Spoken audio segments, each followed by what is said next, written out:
Okay, so the two coils that we're going to be using in this lab are shown here.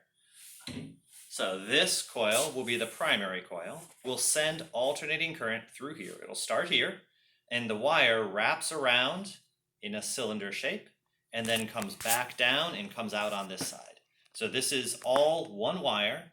The wire starts here and ends here, and the alternating electricity flows along these circles. The second coil, the secondary coil, looks like this. It is also a loop of one wire over and over and over again. This is about 300 loops. This is about 3,000 loops. The exact number is given in the lab handout. And these are designed so that one fits inside the other.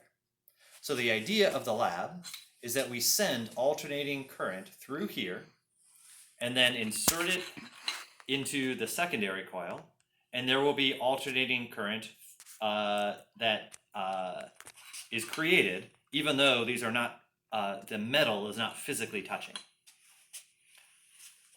Okay, so let me describe the other two key pieces of equipment in the lab. This is called a function generator. It produces alternating current.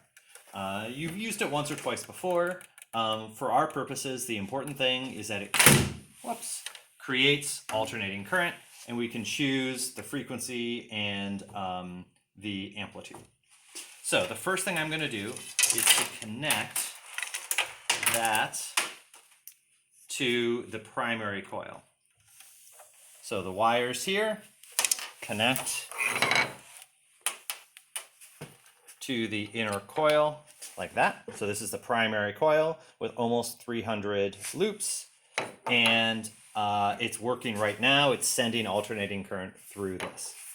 Now I want to measure the alternating current, and I'm going to insert it here.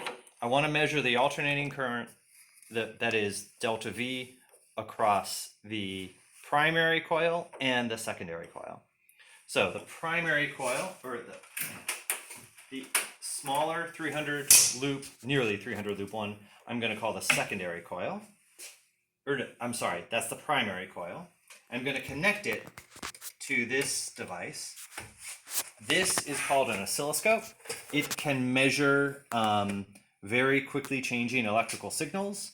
In this case, we're measuring the voltage difference across the two coils.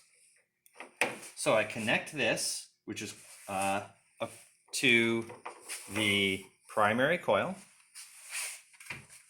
and I connect this to the secondary coil. So if you take a close look here, what you see are a yellow line and a blue line. The yellow line is the voltage difference across the secondary coil.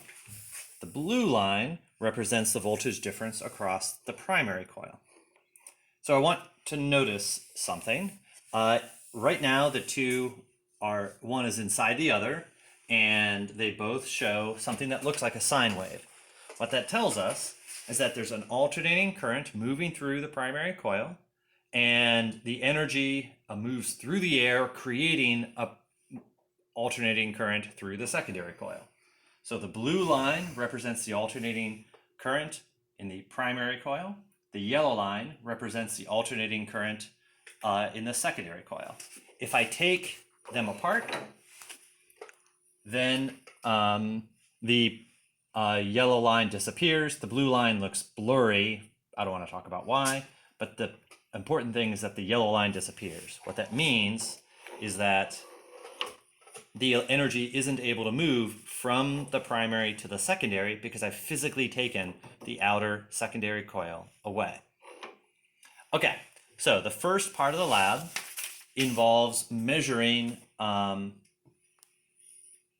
the relationship here for how close they have to be together and how well the energy is moving from the primary to the secondary coil. So the way we're going to do that is by using the equation provided in the lab handout.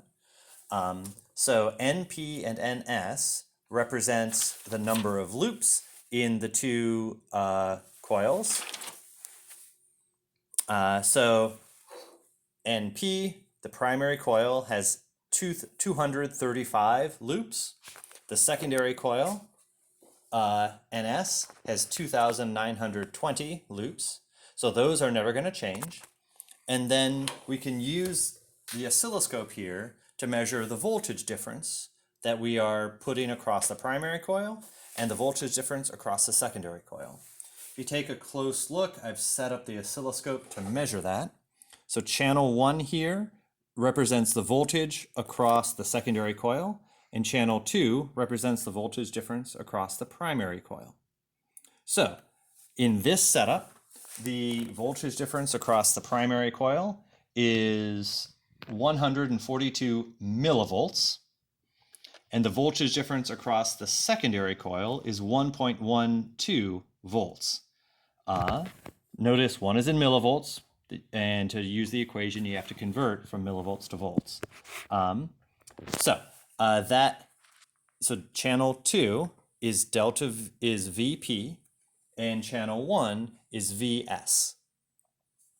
Now, so that represents the first measurement. You can use those delta VS and delta VP along with NS and NP to calculate the efficiency, how efficiently the energy is moving. That's the Greek N in the equation. Now, for the experiment, I want to measure this for several amplitudes. That is, I'm going to change the alternating current moving through the primary coil and measure a new VP and VS. So I'm just going to read off the numbers, and you should write these down in your lab book.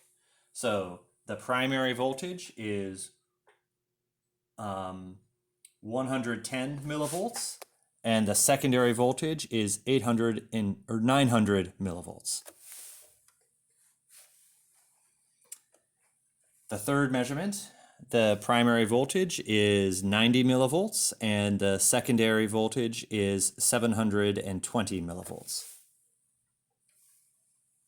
The fourth measurement is 76 millivolts, and the secondary voltage is 620 millivolts.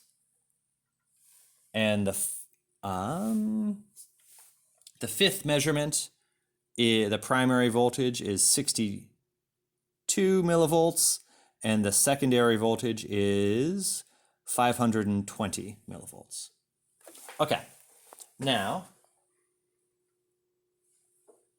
that is with the primary coil entirely contained within the secondary coil.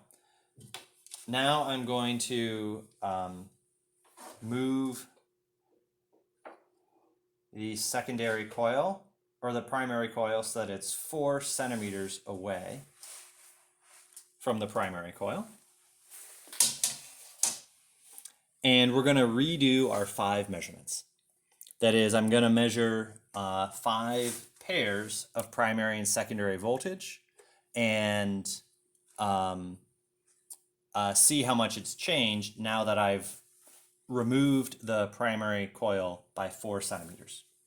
Okay, so primary voltage, 168 millivolts, secondary voltage, 1.04. The second measurement, primary, 116 millivolts, secondary, 760 millivolts. Third measurement, primary, 94 millivolts, secondary, 620 millivolts. What measurement am I on? Third? Fourth. Fourth measurement, primary is 78 millivolts, secondary is 520 millivolts. I've forgotten one the last time. I don't know. Okay, the last measurement for the primary voltage is